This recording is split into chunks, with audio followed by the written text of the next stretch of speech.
এই সরকার যদি সঠিক পদক্ষেপ না নেয় তাহলে বাংলাদেশ কিন্তু একটা সমস্যায় পড়তে যাচ্ছে। বিসিবিতে যেটা চলে সেটা ফিক্সিং, জুয়া চলে, সেটা আমরা প্রোটেক্ট করি। আমরা তাদের মতো মুখরোচক কথাবার্তা বলি না। আমরা ক্রিকেটের বেস স্ট্রং করার জন্য কাজ করেছি। বোর্ড যেভাবে এগোতে চায় আমরা সেভাবে এগিয়েছি। আমি দ্যাটসেন কন্টে বলতে চাই, আমিনুল ইসলাম বুলবুল এখনো বিসিবি প্রেসিডেন্ট, এবং এখানে যেটা হয়েছে সেটা একদম ডাকাতি হয়েছে মবের মাধ্যমে, কোন রকম আইন কানুনের তোয়াক্কা না করে। কারণ যেই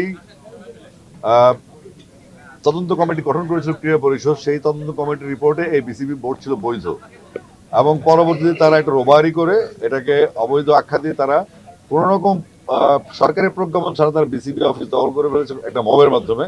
এবং পরবর্তীতে আমরা দেখলাম সেখানে মন্ত্রীপুত্র, শান্তিপুত্র সবকিছু মিলে বিশ্বের সেরা সেরা ক্রিকেট অলরাউন্ডার যারা আছে এই কাউন্সিল হচ্ছে সামনে সাজানো একটা নির্বাচনের প্রস্তুতি, এবং এটা অভ্যুত্থান ব্যর্থ। আমি বলবো যে এই ধরনের ক্রিমিনাল মেন্টালিটি নিয়ে আমাদের খেলাধুলা চলবে না। কারণ বিসিবিতে গত 17 বছর যে কথাগুলি ছিল, যেই লোকটা এখন বিসিবি কন্ট্রোল করছে তাকে আমরা দেখেছি সে গত 17 বছর কোনো শব্দ করতে না।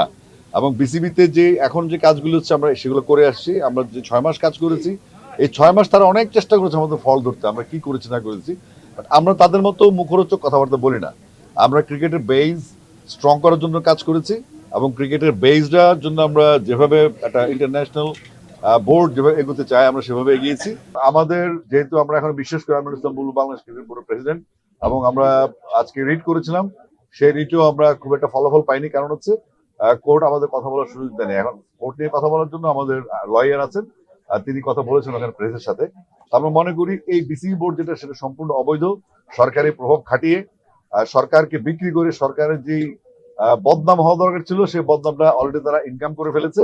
এবং আমি মনে করি যে এই সরকার যদি সঠিক পদক্ষেপ না নেয় এবং বিসিবি সংক্রান্ত আইসিসির যে নিয়ম কানুনগুলি আছে সেই নিয়ম কানুনগুলি যদি না মানে, তাহলে বাংলাদেশ কিন্তু একটা সমস্যায় পড়তে যাচ্ছে। অলরেডি আইসিসি তদন্তে আছে, এবং আমরা বাংলাদেশের কোর্টের উপর ভরসা করেছি। আমাদের নিয়ম, আমরা আমাদের আদালতে ভরসা করবো ডেফিনেটলি।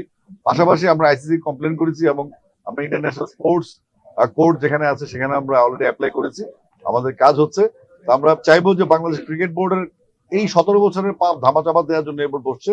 এবং ক্রিকেটে ইনফ্যাক্ট যে আপনারা অনেকে ভাববেন যে ক্রিকেটে 1400 কোটি টাকা আছে, ক্রিকেটের আমাদের বিসির মূল সম্পদের পরিমাণ 4200 কোটি টাকার, 4200 কোটি টাকার সম্পদ আছে আমাদের।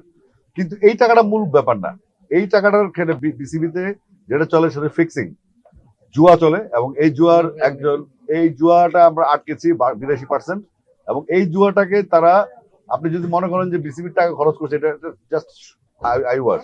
বেসিক খেলা হচ্ছে 800 থেকে 1000 কোটি টাকার জুয়ার খেলা হয়। জুয়ার হয় বাংলাদেশের ক্রিকেটের বিভিন্ন স্তর, বিপিএল থেকে শুরু করে, সেটা আমরা প্রোটেক্ট করি।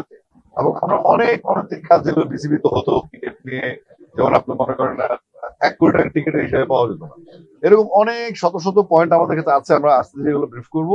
তবে আমি আপাতত বিশ্বাস করি এবং বলতে চাই দ্যাট মিন কন্টে আমিনুল ইসলাম বুলবুল এখন বাংলাদেশ ক্রিকেট বোর্ডের সভাপতি, এবং এটা ফাইনাল। আর পরবর্তীতে কি হচ্ছে না হচ্ছে রাষ্ট্রীয় রোবারি। আমি রাষ্ট্রকে অনুরোধ করবো জিনিসটা খুব সুন্দরভাবে দেখার জন্য।